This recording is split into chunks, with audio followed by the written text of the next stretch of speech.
Today you're going to get back your clay mushroom lantern and you're going to notice that it looks and feels a little bit different than the last time you saw it. All of your mushrooms have been in the kiln, which is like a giant clay oven, and they have all been fired. So because they've been fired, they are no longer kind of that greenware of clay. They are now considered bisqueware or ceramic. And if you listen, you notice that it sounds a little bit different. These are very fragile, so you do need to be careful with them, especially when you're picking them up and then setting them back down on your table. You want to do that gently.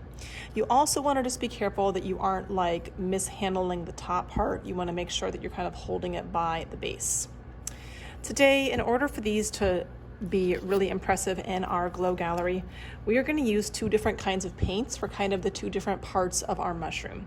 For the base of our mushroom, we're going to use the tempera cakes. They're kind of like watercolors, and these are not light reactive, so these paints will not react with the black light to glow. The top part, though, we will use fluorescent paints so that these will kind of react, but you will have a light inside.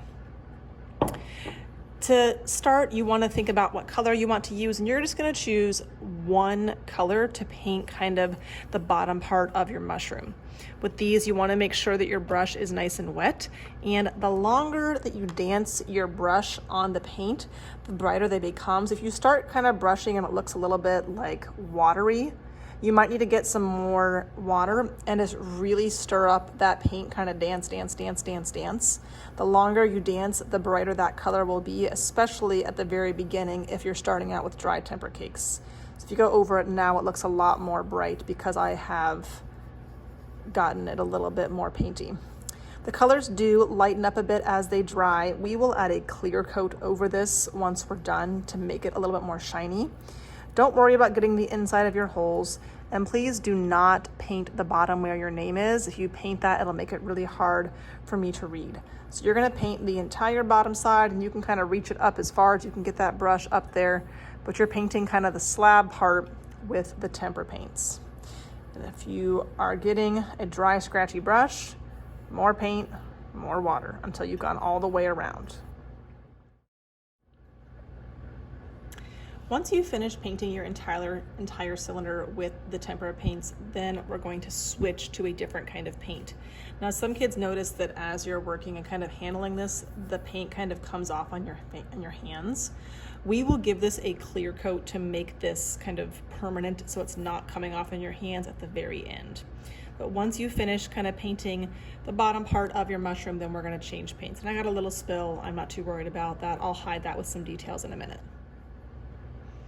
The paint that you're going to use for the top of your mushroom is just some liquid tempera. You are going to choose one color as the base coat of your mushroom top, and then we will add some different details on with smaller brushes once that base coat is mostly dry. When you pull your brush out of the water cup, it's very wet and you don't want it to be wet. So once you pull it out, you're going to just dry it by kind of just painting the sponge a little bit. And now my brush is dry and I'm good to go. You are just going to get some paint on your brush, and you are going to paint the entire top part of your mushroom with that one color. If you notice you've got some big blobs on your mushroom top, don't get more paint. Try to spread those blobs down so that it's nice and flat.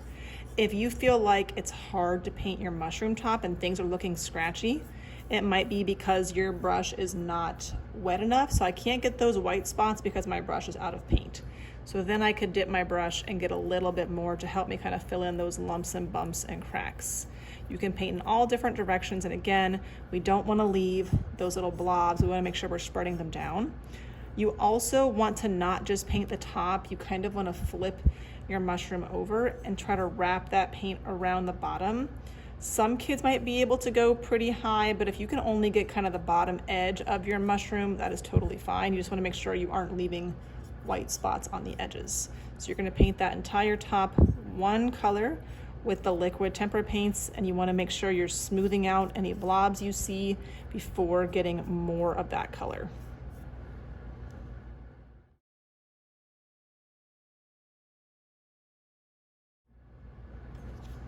Once you finish giving kind of a base coat to your mushroom top, then you want to think about details. You are going to add on a design with dots. You can line them up, kind of going straight across. You could do one in the middle, then kind of go around it. It could be more random, but you need to be painting with dots so that they all look good when displayed together. You can use any colors that you want to. You are going to get some smaller brushes that lend themselves better to dot making. You've got to make sure your brushes are dry if you've rinsed them off. Otherwise, you will get big drips of wet paint. So if I'm going to use a big brush first and it was sitting in the water cup, I need to take that brush out and make sure it is completely dried off on the sponge before I get paint, so it's not going to be dripping. When you are painting dots, in order to get a really good kind of design, you want to make sure that you are reloading your brush quite frequently. So I'm going to do my first color. I'll do blue. And I don't want it to be that drippy, but I do want to make sure that it's pretty well loaded, because I should kind of just be able to touch it. I'm not really painting a circle, but I kind of just touch it to the top and I get a pretty good circular design. Now, if you're painting kind of a lot, if the color underneath is still wet, it could mix. That's why you want to keep your brush pretty well loaded. Some kids also have discovered that if you clean and dry your brush, some kids also have flipped the brush around and kind of used the handle of the brush to help them make more controlled dots as well. But if you're going to do that, you've really got to make sure that it's kind of sort of goopy so that when you touch it to the mushroom top, you get a dot. And if you're doing it that way, you've got to make sure that you reload your brush a bunch so you're getting nice round dots. So you can decide how you add your details, but we are doing it with dots, and you want to try to do very neat, controlled marks. If you get them way too bloppy, they could drip, so just be mindful of how much paint you're using.